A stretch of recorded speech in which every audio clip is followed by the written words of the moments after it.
2014 он Монгол Улсын их хурл стратегийн орд цагаан суургыг Нямтай ширэн гэр бүлд өгөхөд ардчилсан нам эрх барьж байлаа.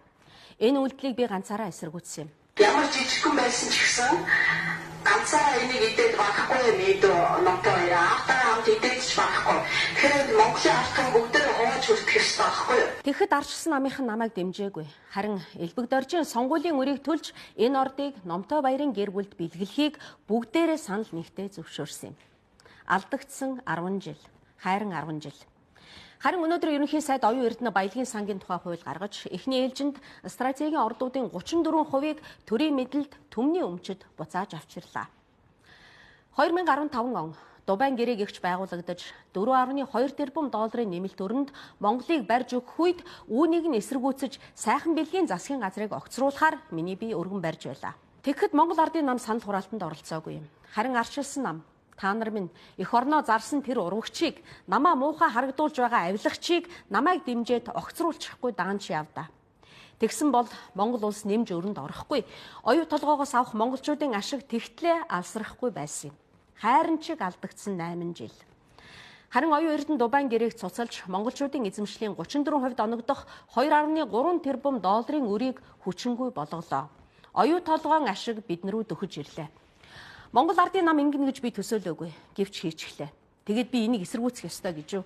Ноён уулаа хамгаалж надтай нэгдэхийн оронд ардчилсан намынхан Синтера Голд компанид худалдагдаад ноён уулыг ухуулахын төлөө бүгд коноп дарсныг би мартаагүй. Уул ус та нарыг харж байгаа, мэдэж байгаа. Ард түмэн ч бас мартаагүй байгаа.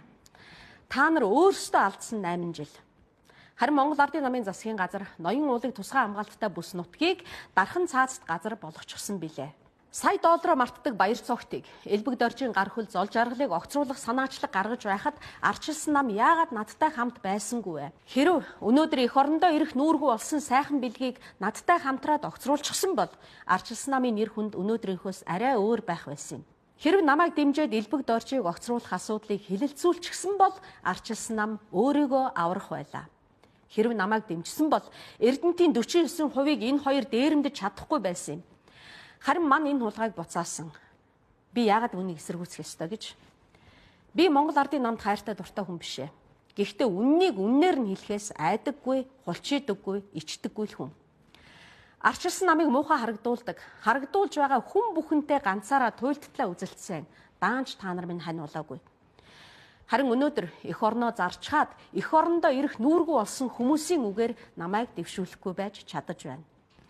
Намдаа үнэнч байна гэж үзэл санаанд үнэнч байхыг л хэлдэг. Ардчилсан намын анхны үзэл санаа юу болохыг та нар ингэхэд мэдхүү? Энэ бол үндэсний үзэл байсан юм. Санжаа Сүрэнгийн зоригийн үзэл санаа бол гадны гар хөл болсон либерализм, неолиберализм биш, үндэсний ардчилсан үзэл санаа байсан юм. Оросын савраас гарч өөрийнхөөрөө орших үндэсний үзэл байсан юм.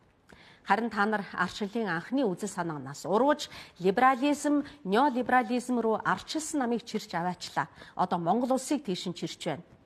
Та нар бол үндэсний эрх ашигаас урвагчд, зоригийн үзэл санаанаас урвагчд.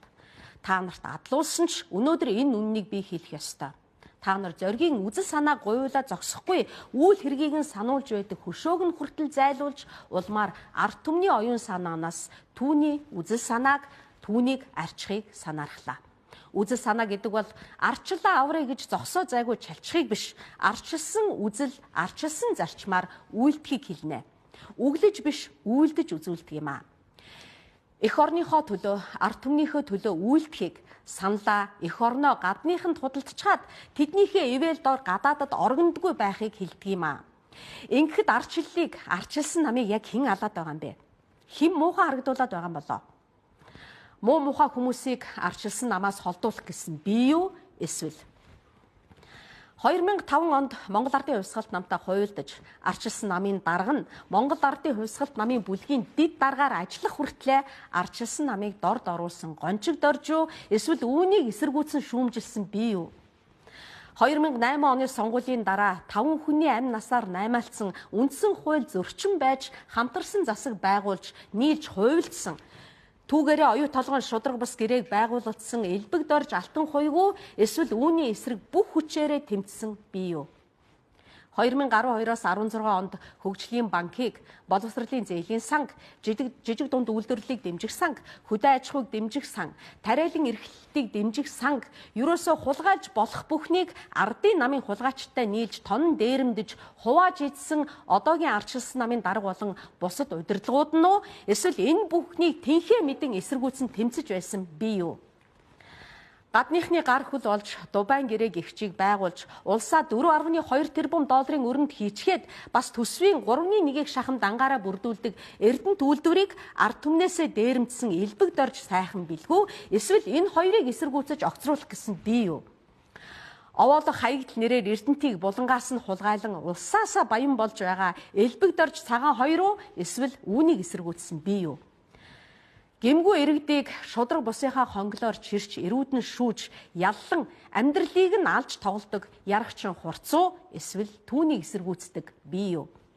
Ингэхэд арчилсан намыг яг хэн муу муухай харагдуулаад байгаа юм бэ?